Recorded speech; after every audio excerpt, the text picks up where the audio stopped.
Welcome back to the channel, everybody. Kevin, SHTF.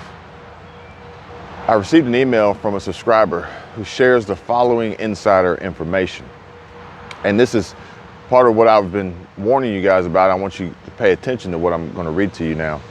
My name is blank. I'm excluding the name because they still work for this company and I don't want to put them in any sort of bind or situation unnecessarily or prematurely. But it says, my name is blank and I work for Whirlpool, Marion, Ohio Division.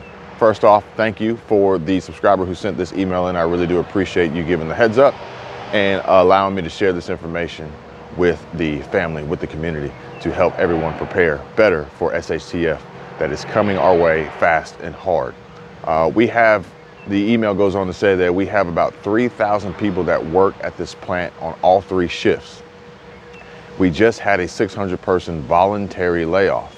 If anyone's not aware of what a voluntary layoff is, basically the company is very open and transparent and pretty much tells everybody that layoffs have to be made. At that point, people can either choose to voluntarily resign, ultimately being voluntarily laid off, or no one volunteers or not enough people volunteer, and then the company has to make a choice on who they're going to cut, who they're going to give the axe.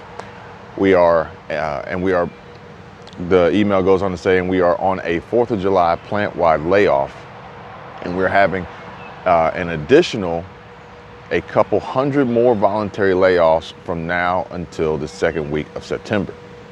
And we're rolling into the fall, we're rolling into the winter, and we are approaching the time frame that we had previously spoke about in the last video about when things are really going to hit the fan. Now, this is a very disturbing news, but it's to be expected, and I hope you guys don't find this as a shock. I mean, businesses and corporations around the world are losing money, and we need to be paying close attention to those, especially here in the United States, that we work for and that we survive, that provide us some ability for survival. But you have to also realize and understand that these companies operate overseas, not just in the United States, not just in America. So what happens in other countries will have an effect on these companies. I will ask that, please give this video a like and subscribe to the channel if you haven't already, so I will know that you want me to share more of these emails and insider information that comes along my way. We are all in this together. We are a family, we are a community. Don't forget that. Even the haters out there, which I got an update for the haters. Y'all gonna love this one. Whirlpool has struck a deal to sell its operations in Russia. I'm not sure if you guys are aware. Whirlpool, choosing to exit Russia, is now preparing to take a $300 million to $400 million hit in the 2nd quarter. Whirlpool, a home appliance manufacturer headquartered in Benton Harbor, plans to sell its Russian operations, and Whirlpool said in a recent statement, the company is taking this action given the current operating environment in Russia and has concluded the agreement to be the best course of action for its employees, shareholders, and overall business. I'm not 100% sure. All right, first glance, how is this the best course of action for its employees? Well, don't look at it as a selfish, from a selfish point of view. Perhaps maybe you are an employee of Whirlpool who was a high earner, number one. Number two, nearing retirement, and you choose to voluntarily resign, voluntarily be laid off. You are helping the company achieve the best course of action for its other employees, the younger, new generation coming in, lower paid, to allow this company to utilize and execute on the best course of action for overall business. Overall business is the success and survival of the company. Whirlpool expects to lose between $300 and $400 million in the 2nd quarter as a result of scaling back and pulling out of Russia. Like I said, U.S. companies, but they operate overseas in other countries, and what happens around the world affects us all. Whirlpool will no longer have any manufacturing operations in Russia. This is going to take a toll on employees that work for Whirlpool. If you're watching this and you work for Whirlpool, or you know someone who works for Whirlpool, you may want to give them a heads up if they haven't heard already, and brace yourself and prepare for what's coming. Major corporations like McDonald's, Starbucks, Shell, and Heineken have also fully exited Russia since the war in Ukraine began in February. And more will follow, promise you that. With more than 1,000 companies pausing, or actually beyond those that have already pulled out, we have more than 1,000 companies that have paused their operations in Russia. They haven't completely left, they just kind of said, we're going to chill out for the time being. Ford Motor Company suspended its Russian operations, while General Motors halted business in Russia altogether. And Amway, a global health, beauty, and home care multi-level marketing company, suspended its product imports. So you can see that there is fallout, there is backlash, there are cause and effects that occur as a result of the Russia and Ukraine war, but these can occur in other countries. This is not the first and it won't be the last. Several institutional investors and hedge funds have also recently modified their holdings of Whirlpool. Whirlpool's stock price has taken a deep decline and dropped nearly 32% over the past few months.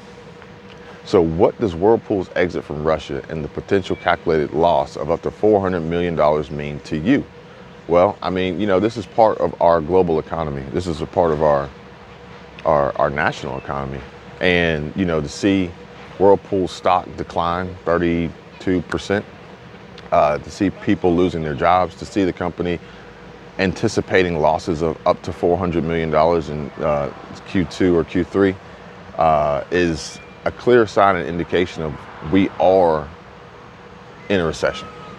We need, you know, 2 consecutive quarters of loss to be considered in a recession, which I do think that, you know, economists that put the numbers out are probably going to fudge it a little bit so that we'll be at 0 or just right above 0. So it's not 2 consecutive quarters of loss so that you can't say we're in a recession, but at the end of the day, we're in a recession. And our economy is taking a huge decline. We are approaching a huge economic crash. And honestly, those who are middle class, lower income earners, those who are, considered poor or paycheck to paycheck, or, you know, just barely getting by, making ends meet. Anyone who's using a credit card to pay a credit card, like anybody who's just, you know, robbing Peter to pay Paul, burning the candle at both ends, you have to understand and realize that this is a direct threat to you. This is a sign. This is your warning shot, and you're going to have to make some changes to adapt and adjust to survive and be prepared for what is coming. And this could be changing your job. You know, if you are an employee for Whirlpool and you have a heads up and you know that these things are coming down the pipeline, possibly in September, start making plans now and preparation now. Same time, you know, maybe you need to do the best you can to eliminate high credit card debt so that you're not faced with no job and still monthly credit card payments due with interest piling up, as interest is going to continuously cost more as the Fed has increased the interest rates to fight inflation. Possibly reducing some of your expenses and lowering your overall overhead so that you know, if you were to lose your job, then you're operating as lean as possible so that, you know, all you have to do is pay for food, which is going to be very expensive, by the way, and shelter, and maybe transportation. Maybe you look to find alternate means of transportation using public transportation. Maybe you look to find a job where you don't have to commute and you can work from home, work from a computer, and reduce your overhead, you know, eliminate the car, eliminate the insurance, eliminate the fuel costs and everything else associated with it. Certain cities, parking is a huge cost day to day. So, you know, these are things that you should be paying attention to. This is why I share it and bring it with you, or bring it to you, so that everyone can, you know, have this information that may not be readily available or, you know, hugely pushed in the news and the media, because it's not the major headline like Tesla and Elon Musk or Rivian or Starbucks or Ford, and the nonsense that Ford's doing with their new F-150 Lightning.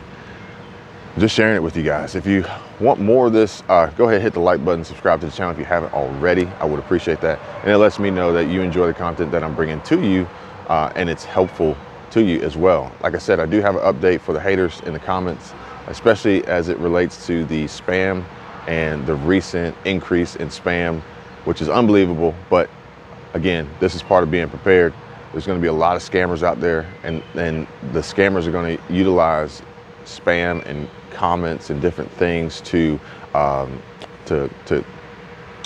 I guess, deceptively deceive a lot of people who are looking for help and looking for answers and looking for direction, not necessarily realizing that the people that they're in contact with or trying to contact them aren't who they say they are or who they seem to be. They're just trying to mimic someone else's likeness for their reputation and trustworthiness, ultimately to attack you financially. At the end of the day, it's financially, because they're going to use these scams to get to your money, your bank accounts, and empty your wallets, because inflation, recession, depression, stagflation, the economic collapse that we are seeing is putting people on edge. It's making them very scared, but it's also creating opportunities for those who are looking to take advantage of people.